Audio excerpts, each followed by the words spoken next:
Irmãos, eu conheço todos os irmãos que estão aqui conosco, né? Nós estamos recebendo aqui nosso irmão Donizete, o filho dele. Que Deus abençoe, prazer revê-los em nome do Senhor Jesus, né? E é bom também ver os irmãos.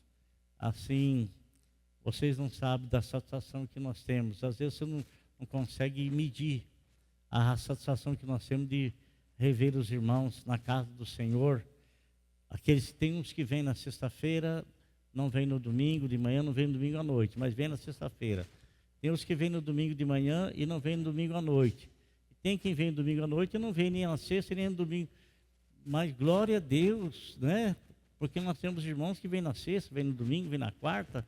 E louvado seja Deus pela vida de cada um de vocês, em nome de Jesus, né? Enquanto nós tivermos oportunidade, nós precisamos escolher sempre a boa parte, viu? Amém, irmãos?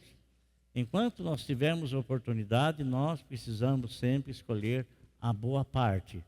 Escolher a boa parte é uma expectativa, ou melhor, é uma declaração de sabedoria. Escolher a boa parte, de discernimento. E uma pessoa que tinha assim, muito discernimento, e Deus usou de uma maneira muito extraordinária para escrever 2 livros da Bíblia, inclusive, né, ele foi um médico, Lucas, né? Lucas, ele escreveu o evangelho que leva o nome dele e escreveu Atos dos Apóstolos. Ele foi um amigo muito chegado do apóstolo São Paulo, muito chegado do apóstolo São Paulo. E ele também escreveu a maioria das casas onde Jesus entrou, foi ele que narrou, foi ele que escreveu, né? Foi ele que escreveu. E hoje nós vamos falar de uma casa em que Jesus Cristo entrou e que está narrado no Evangelho de Lucas. Está escrito ali no Evangelho de Lucas, dentro da nossa campanha, né? Jesus na minha casa. Amém? Jesus na minha casa. Jesus no meu lar, Jesus na minha família, Jesus em mim. Amém, irmãos? Você quer saber se você está fazendo uma coisa certa? Quando você vai fazer alguma coisa, pergunta se no seu lugar Jesus faria a mesma coisa. Só isso. Você não vai precisar perguntar para ninguém se é certo ou é errado. É só você chegar para ele e falar: Senhor, eu vou fazer o Senhor no meu lugar, porque Paulo falou assim: não sou mais eu que vivo, mas é Cristo que vive em mim. Então, se eu colocar os meus pés em algum lugar onde eu sei que Jesus não iria, Jesus não está vivendo em mim.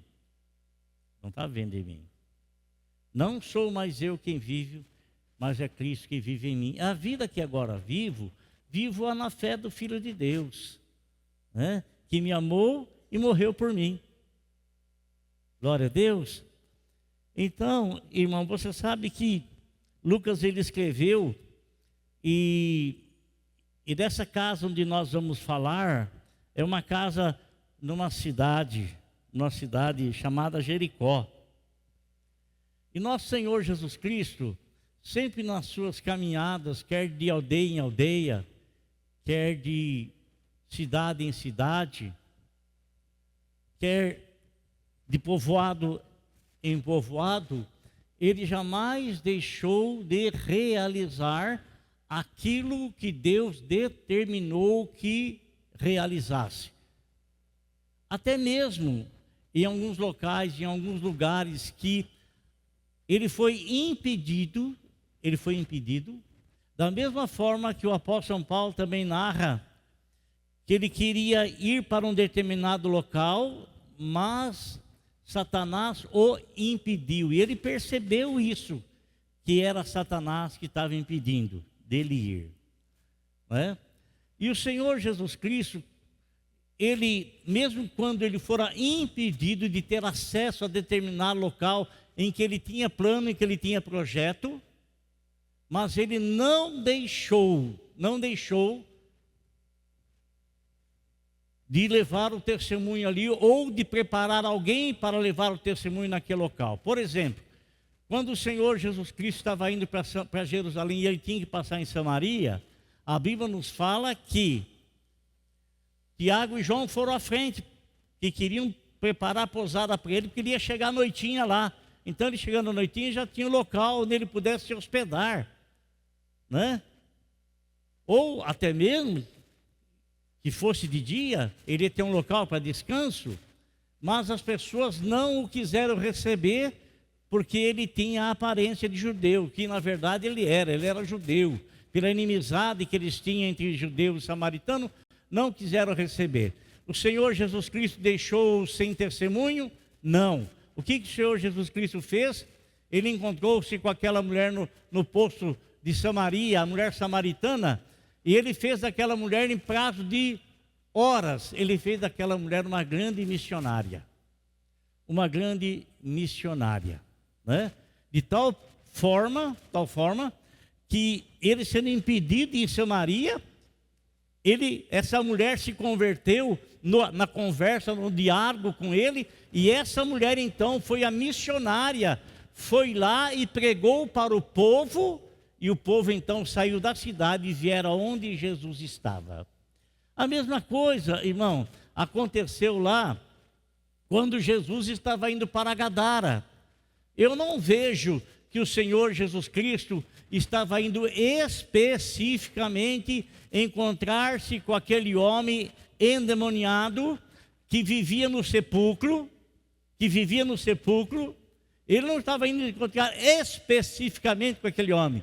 Ele ia na cidade, ele iria levar o evangelho na cidade, mas ele teve aquele episódio com aquele rapaz endemoniado que vivia nu, que vivia morando no sepulcro, né?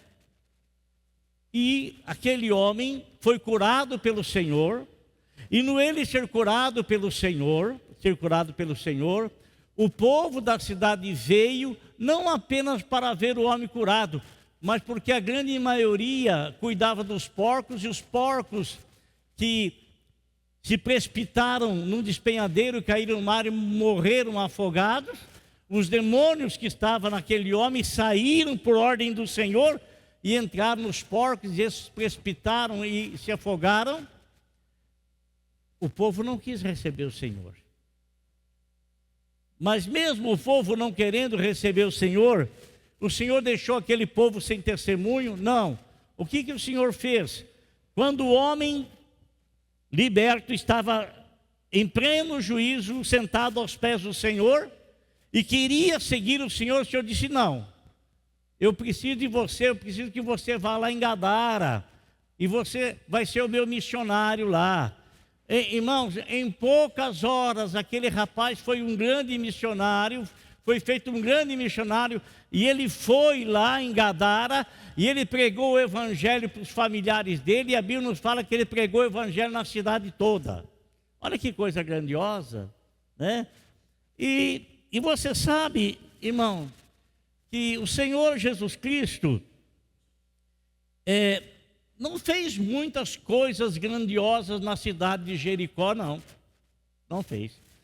Ali ele pregou um sermão aonde ele distribuiu talentos para as pessoas, né? Onde ele contou aquela passagem dos talentos que foram distribuídos, né? E um pegou 5 talentos e granjeou e tal, e os irmãos conhecem a história, né? Ali também aconteceu o quê? Ali aconteceu a cura de umas pessoas mais conhecidas naquela cidade, que era o cego Bartimeu, né? O cego Bartimeu, que foi curado, e ao ser curado, que coisa extraordinária, irmão. Se lá em Samaria as pessoas não quiseram receber Jesus, então a mulher se converteu a ele, e essa mulher se tornou missionária lá em Samaria. Se lá em Gadara não quiseram receber ao Senhor Jesus Cristo, e o Senhor libertou aquele endemoniado, e esse se tornou então um pregador lá naquela cidade. Agora aqui é diferente. Aqui Bartimeu, ele era conhecido por todos em Jericó. Talvez fosse a pessoa mais conhecida daquela cidade. Talvez fosse, né? Porque ele ele era um homem que todos os dias estava sentado à entrada da cidade, né? Você pode escolher, né? Ou entrada ou saída. Se eu estou me dirigindo, se eu estou ali naquela porta ali, eu estou com o corpo, a cabeça virada para cá, então eu estou entrando. Mas se eu estou para lá, eu estou saindo. Então, para quem estava entrando, Bartimeu estava na entrada. Para quem estava saindo, Bartimeu estava na saída, né? Então, Bartimeu estava ali, e todas as pessoas o conheciam, porque aquela estrada era a estrada principal da cidade. Todo mundo sabia quem ele era, todo mundo conhecia. E quando ele foi curado pelo Senhor Jesus, o que ele fez? A Bíblia nos fala que ele seguiu Jesus Cristo estrada fora. Isso é, ele se tornou um discípulo do Senhor. A Bíblia não fala se ele pregou o evangelho para muitas pessoas, não diz absolutamente nada. A Bíblia fala que ele seguiu o Senhor Jesus Cristo estrada fora. Agora, nós estamos falando na campanha Jesus na minha casa. Na casa de quem que o Senhor Jesus Cristo entrou lá na cidade de Jericó? Na casa de quem que ele teve acesso? Na casa de quem que ele entrou? Abre a tua Bíblia comigo aí, no Evangelho de Lucas, no capítulo de número 19.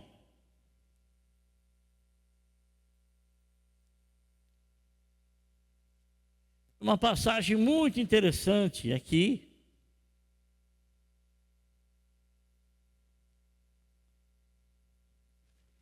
Capítulo 19, versículo 1.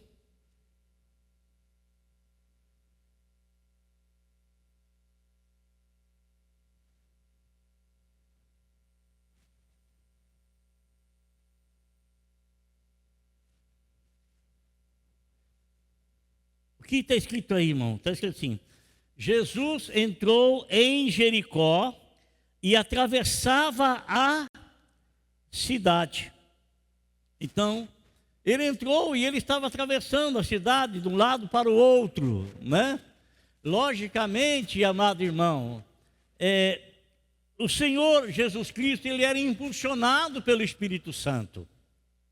Ele não tomava decisões assim aleatoriamente, não, mas havia sempre uma orientação do Espírito, porque o Senhor Jesus Cristo não fazia a vontade dele. Ele fazia costumeiramente a vontade de Deus Pai. Aliás, é um pouco estranho quando a Bíblia fala assim, um pouco estranho para nós entendermos isso, que a Bíblia fala que mesmo embora ele sendo filho, ele aprendeu a obediência através daquilo que padeceu. E quantos, irmão, se ele sendo filho perfeito, ele aprendeu a obediência através daquilo que padeceu, isso não quer dizer que ele era desobediente a Deus.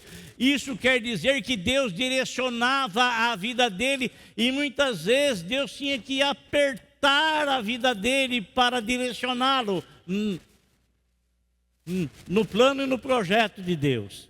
Ele não era desobediente a Deus. Agora, amado irmão, muitas vezes a vida nossa precisa ser apertada e muito, hein? Não é verdade? Ah, meu Deus do céu, se o próprio Jesus, sendo perfeito, aprendeu a obediência através daquilo que padeceu, imagine nós, irmãos, imagine. E muitas vezes nós ficamos reclamando de determinada situação que nós não estamos entendendo, nós não estamos compreendendo. E às vezes são resultados, porque Deus quer nos fazer andar nos caminhos dele. E devido ao grande amor que ele tem por nós, porque ele não quer que nenhum de nós nos percamos, devido a esse grande amor que ele tem por nós, quando ele percebe que a nossa carne está nos levando para distanciar-se dele, quando ele percebe que a nossa carne está lutando contra o Espírito, está prevalecendo, e porque ele não quer te perder, então ele manda um empurrãozinho sobre você. Ou ele permite que venha. Mas não é para empurrar você para mais longe, não. mas é para você sentir que Ele está chamando você. E enquanto você não se curvar perante Ele, aquela situação não melhorará. Aquela situação, ela não passará. Aquela situação não terá término. Não terá. Não terá. Então, Jesus estava atravessando aquela cidade. Aquela cidade. E a Bíblia nos fala, irmão, que enquanto ele atravessava a cidade, havia ali nessa cidade um homem. E a Bíblia nos fala que esse homem, ele era um homem rico.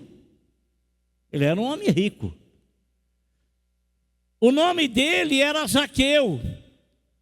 E a profissão dele era chefe de publicano. Seu status, ele era rico. Sua profissão, chefe dos publicanos. Seu nome era Zaqueu. Você sabe, irmão, tive a curiosidade de buscar o que quer dizer qual é o significado do nome Zaqueu. E você sabe que eu não me lembro de conhecer alguém chamado Zaqueu. E às vezes nós lemos aí um homem chamado Pedro, tem muitas crianças chamadas aí, muitos nomes bíblicos, mas eu não me recordo de alguém com o nome Zaqueu. Mas olha, irmão, você sabe o que quer dizer o nome Zaqueu? Qual é o significado? Puro ou inocente. Puro ou inocente. Zaqueu quer dizer puro e inocente. E é uma contradição, né? Como nós vamos ver. A Bíblia nos fala, irmão, que esse homem, ele tinha um desejo no coração dele que era ver quem era Jesus.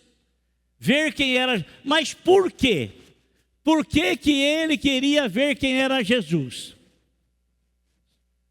Irmão, será que porventura Zaqueu não conheceu Bartimeu?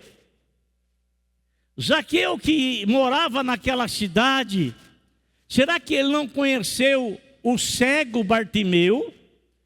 Porque a cura do cego aconteceu antes do encontro de Zaqueu com Jesus.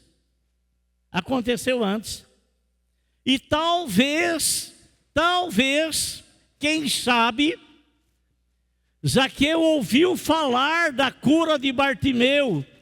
Ou quem sabe, Zaqueu até curiosamente, ou por muita curiosidade, melhor dizendo, ele procurou Bartimeu para que Bartimeu dissesse para ele o que é que lhe havia acontecido. Eu sei que você era cego, eu conhecia por muitos anos, eu sei que você era, o que aconteceu com você?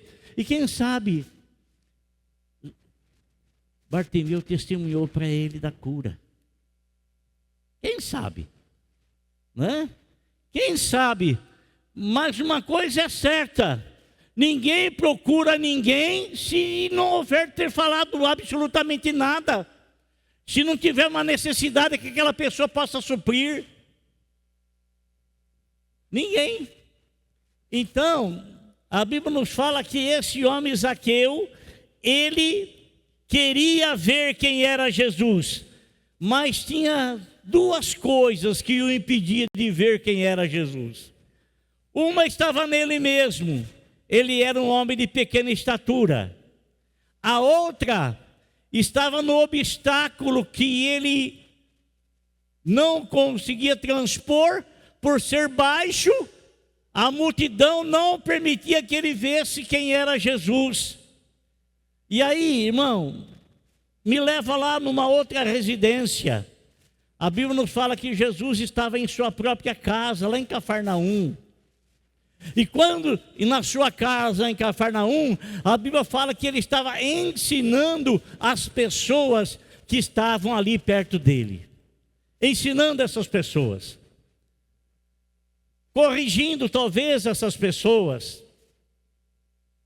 Exortando talvez aquele que precisava de exortação, de ser corrigido, de ser orientado. Alguém que precisava dizer, igual o salmista disse assim: lâmpadas para os meus pés é a tua palavra, e luz para o meu caminho. Ou então, como aquele hino da harpa, se não me falha a memória, que eu vá somente aonde os teus pés forem. Que eu vá somente aonde os teus pés forem. Então, se os teus pés não estiverem lá, eu não vou lá. Está me entendendo, irmão? Se os teus pés, Senhor, não estiver lá, eu não vou lá. O que eu vou falar? Ir lá fazer o que lá, se o Senhor não está lá? O que eu vou buscar lá, se o Senhor não está lá? O que eu vou encontrar lá, se o Senhor não está lá?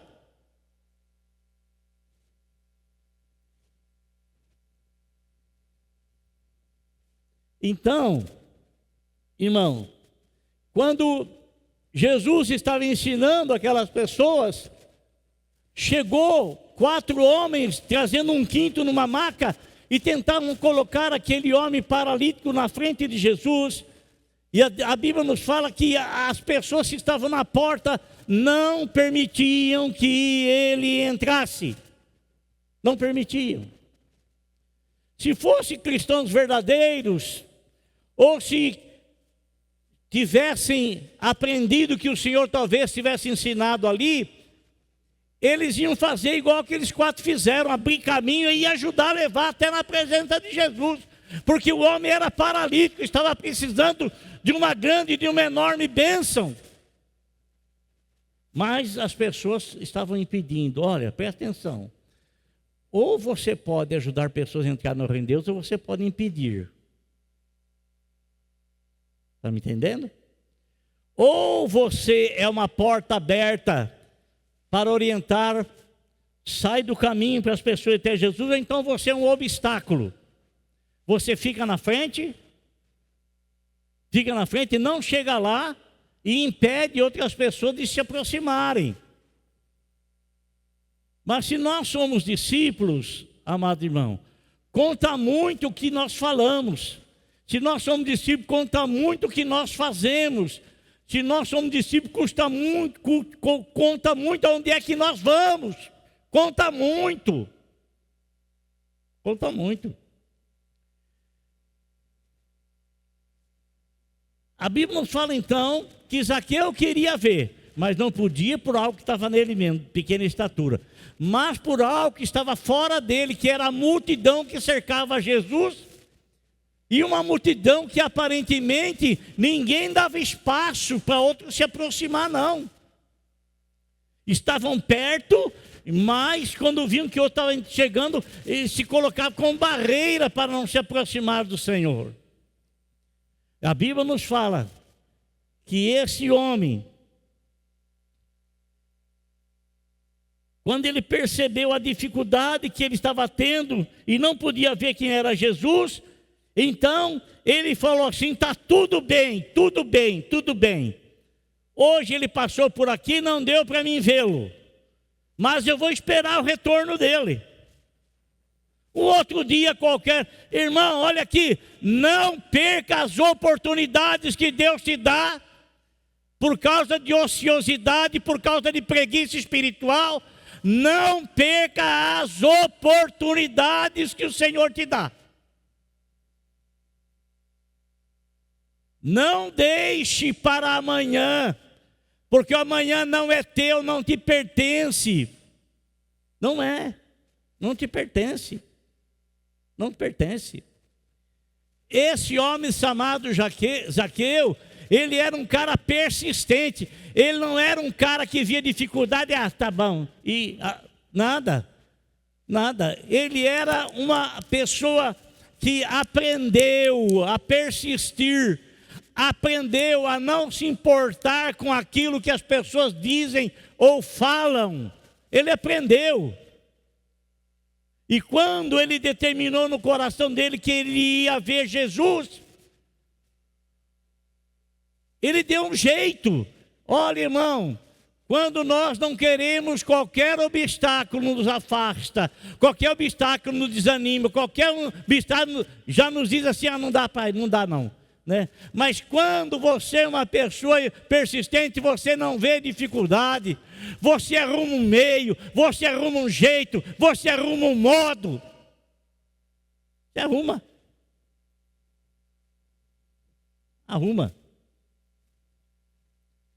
Então, amado, esse rapaz aqui,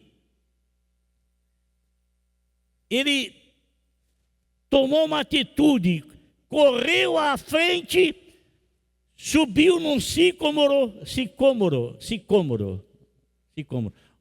mais fácil, uma figueira brava. Subiu nessa figueira e ficou lá esperando, ficou lá aguardando. E olha, irmão, as atitudes que nós tomamos com respeito às coisas de Deus, elas não ficam num espaço perdido, mas ao contrário, elas sempre são compensadas pelo Senhor. Boa parte. Maria não foi aos pés de Jesus? O que foi que Jesus falou para Marta, quando a Marta veio, Senhor, manda a minha irmã me ajudar lá, que eu estou tarefada. Marta, silêncio, Marta, fica quietinha. Maria escolheu a boa parte, foi ela que escolheu a boa parte. E aquilo que ela escolheu não vai ser tirada. Não vai ser tirada. Vai permanecer nela. Então, amado irmão, quando Jesus chega àquele lugar, ele olha para cima, ele chama o homem pelo nome. Olha, o Senhor tem pressa de executar a vontade de Deus. Porque quem conhece a vontade de Deus sabe que ao executá-la isso o enche de satisfação. O enche de prazer, o enche de alegria, o enche de gozo.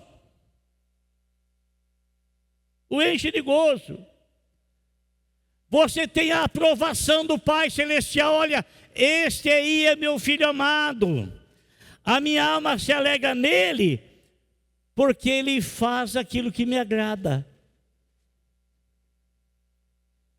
A satisfação, o desejo de fazer aquilo que é a vontade do Senhor é uma mola propulsora da nossa vida espiritual.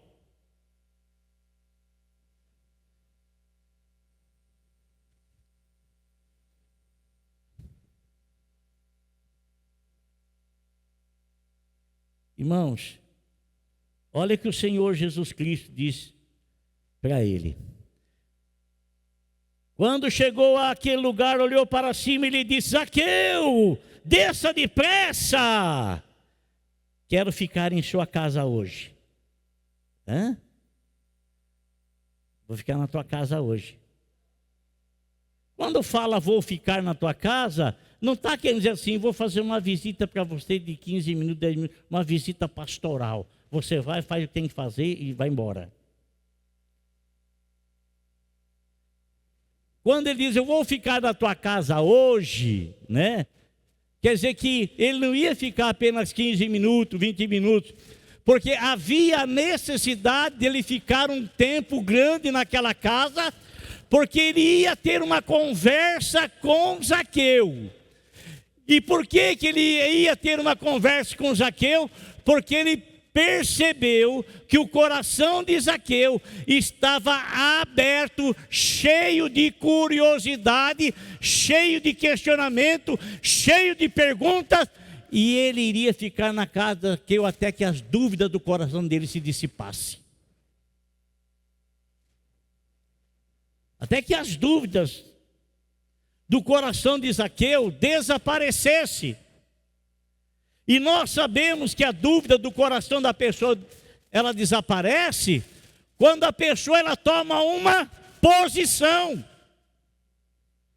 Quantas vezes demorou para você tomar uma posição diante de Jesus, recebê-lo como teu Salvador? E por que que demorou? Porque você não tomou uma decisão apressado, precipitado, mas você tinha questionamento, e conforme você foi ouvindo as pregações, as mensagens, aquelas dúvidas foram sendo dissipadas. Não é que nós não tenhamos muitos questionamentos, muitas perguntas, mas aquilo que era razoável para sabermos, que era necessário para sabermos, para recebermos a salvação em Cristo Jesus, nós já sabíamos. Então nós tomamos a decisão, aceitamos a Cristo como Salvador. Agora, irmão, o Senhor fala claramente: hoje eu vou ficar na tua casa. Eu não sei quanto tempo ficou lá, né? Irmão, aqui comigo. Olha,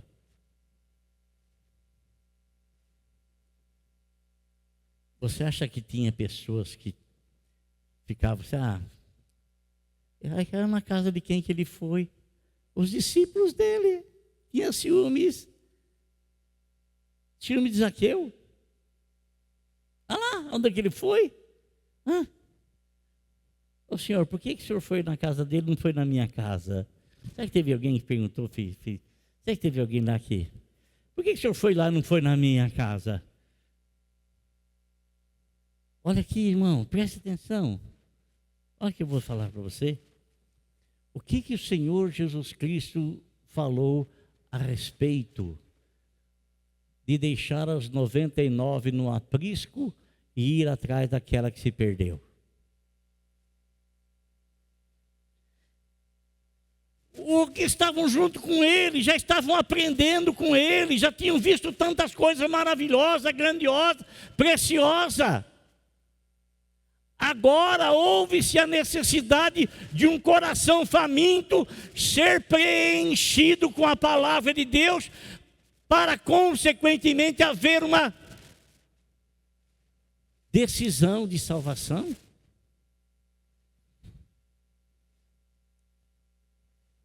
Não sei porque o Senhor usa ele daquela forma e não me usa dessa forma.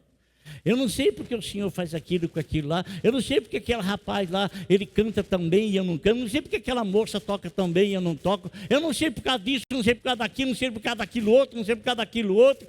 E muitas vezes o coração das pessoas, que era para estar aliviado, que era para estar engrandecendo ao Senhor, que era para estar glorificando ao Senhor, porque a Bíblia fala que é o Senhor que faz tudo em todos.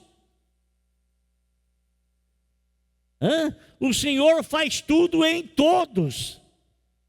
Tudo em todos.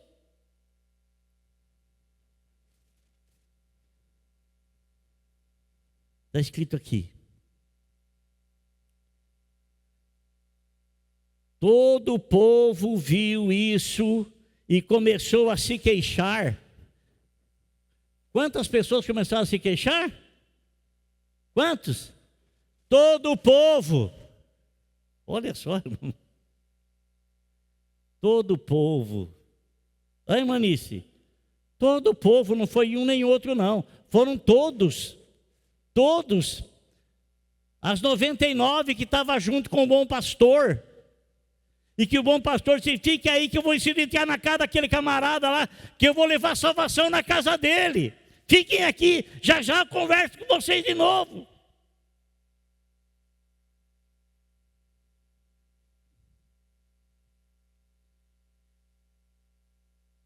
Todo o povo viu isso e começou a se queixar. E as críticas começaram a aparecer. Ele se hospedou na casa de um pecador. Começaram a criticar Jesus, a atitude dele. Sabe o que Jesus fez? Estou nem aí. Sabe o que Jesus fez? Estou nem aí. Sabe o que Jesus falou? Estou nem aí. Irmão, ele tinha os propósitos gerados pelo Espírito Santo no coração dele. E não era a mesquinhez do coração, o ciúme dos corações e as críticas infundadas que iriam fazer com que ele se sentisse assim, culpado de alguma coisa, de ter tomado uma decisão errada. Nada disso, né? Nada disso. Então, a Bíblia nos fala que ele entrou na casa de Zaqueu e ficou lá. E os queixosos do lado de fora, olha lá, já faz 10 minutos já, olha lá, já faz 15 minutos que ele está na casa de Zaqueu. Olha lá, será que ele não sabe que esse homem aí, ele é um homem de vida duvidosa? Olha lá, já faz meia hora que ele está lá, olha lá, já faz 1 hora que ele está lá.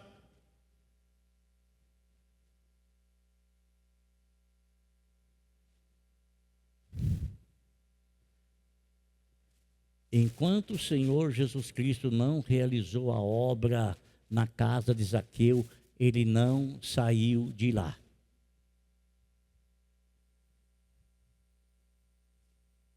Olha, irmão, que o Senhor Jesus trouxe uma mensagem de salvação ao coração de Zaqueu.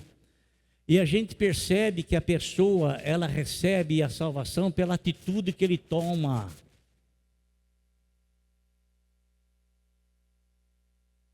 Pela atitude que ele toma. Recebe a salvação pela atitude que ele toma. Atitude. A Bíblia nos fala que o Senhor, que Zaqueu, versículo 8, mas Zaqueu levantou-se e disse ao Senhor: olha, Senhor, estou dando metade dos meus bens aos pobres, e se de alguém extorquir alguma coisa, devolverei 4 vezes mais. Ele não está dizendo aqui que ele tinha extorquido alguém, mas era isso que as pessoas diziam a respeito dele. Porque ele diz assim, se é uma coisa duvidosa, é uma coisa que está numa condição. Se realmente eu fiz isso, eu vou dever 4 vezes mais, mas eu não tenho consciência de que eu tenha feito isso. Porque ele não confessou que ele fez isso. Ele disse, se eu fiz. Se. Vou devolver 4 vezes mais. Então, a hora que ele, irmão, disse essas palavras, ele foi uma conversa com Jesus. Foi uma conversa com Jesus. E sabe, irmão, a maneira, o modo que nós devemos nos expressar com o Senhor tem que ser um modo sincero, verdadeiro. Se ele falou sim em alguma coisa, é porque ele não tinha a convicção. Muitos acusavam ele, mas ele não tinha a convicção de ser uma pessoa assim. Mas ele, muito embora, se eu fiz isso, eu devolvo 4 vezes mais. Mas se eu fiz, ele não disse, não, eu fiz, eu vou devolver. Ele não falou assim. E aí, o que Jesus disse para ele, irmão? Jesus disse assim, hoje houve salvação nesta casa. Amém? Hoje houve salvação nesta casa. Por quê? Porque esse homem também é filho de Abraão. O que o Senhor Jesus Cristo estava querendo dizer com isso? Nós, porventura, não falamos que Abraão é o nosso pai na fé? Porque foi ele a primeira pessoa que entregou os seus caminhos ao Senhor, sem ter um relacionamento pessoal, mas sim sendo levado pelo Espírito Santo, confiou no Senhor, recebeu um chamado e seguiu o Senhor. Ele é chamado de pai na fé, porque a Bíblia assim o diz. Então ele é o pai na fé de todo aquele que crê. A mesma fé que nós temos, Zaqueu também teve. A mesma fé. A mesma fé que nos trouxe salvação na pessoa do Salvador Jesus Cristo, Zaqueu também teve. Zaqueu também teve. E para encerrar, irmão, o que Jesus Cristo disse? pois o Filho do Homem veio buscar e salvar o que estava perdido. Glória a Deus. Então, foi isso que ele veio fazer, trazer salvação. Ele entrou na casa de Zaqueu para trazer salvação para Zaqueu. Eu não sei se tem alguém lá na sua família que ainda não se converteu ao Senhor, mas eu queria lhe dizer uma coisa. Será que pelas orações que você faz para os teus familiares, essas orações você pode garantir que elas vão reverter em salvação para os seus familiares, ou você não está nem aí com sua família?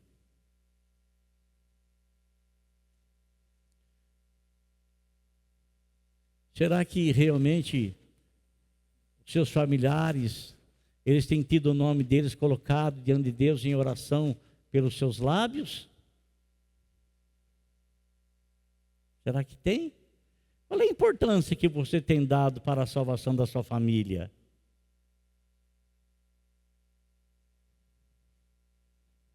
Qual é a importância? Que o Senhor possa dizer para você e para os seus familiares: hoje veio salvação nesta casa, porque o Filho do Homem veio buscar e salvar o que se havia perdido. Amém?